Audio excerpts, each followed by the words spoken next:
हाय, hello. मी प्रियंका नाचानी व्हिडिओमध्ये सगळ्यांचं मनापासून स्वागत करत आहे. तर तुम्हाला पिरियड्समध्ये तुम्ही कोणत्याही गोळ्या खाताय, तर तुमचं पेन थांबण्यासाठी किंवा कोणतीही पेनकिलर खाताय, हे पूर्णपणे चुकीचं आहे. ते आजच बंद करा.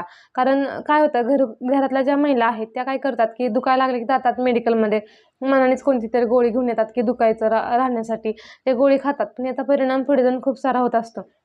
तुम्हाला तुमचं निदान स्वतः करता येणार आहे का नाही? तर त्यासाठी तुम्हाला तुमच्या जवळच्या गायनेकॉलॉजिस्टकडे तुम्हाला दाखवायचं आहे, की तुम्हाला पिरियड्समध्ये पेन का होतंय किंवा तुम्हाला त्या दरम्यान एंडोमेट्रियोसिस पण असू शकतो. तर याचं निदान लवकरात लवकर झालं पाहिजे. त्यासाठी तुम्ही तुमच्या डॉक्टरांना भेटायचं आहे आणि त्यानुसार तुमची पुढील ट्रीटमेंट ही करायची आहे. तुम्ही मनाने कोणतीही गोळी घ्यायची नाही. आणि जर तुमचं खरंच पेन तुम्हाला खूप असेल तरच म्हणजे तुम्हाला गोळीची आवश्यकता पडत असेल, तर तुम्हाला थोडं पेन असेल, हलकंसं पेन असेल, तर गोळी खाण्याची काहीच गरज नाही. हे सगळ्या गोष्टी नॉर्मल आहेत.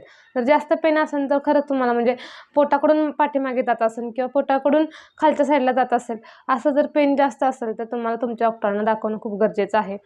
चलो बाय बाय. व्हिडिओ आवडल्यास नक्की लाईक करा, शेअर करा आणि मला कमेंट करून नक्की सांगा, की तुम्ही खरंच मेडिसिन खाताय का? का तुमच्या डॉक्टरांना तुम्ही दाखवताय?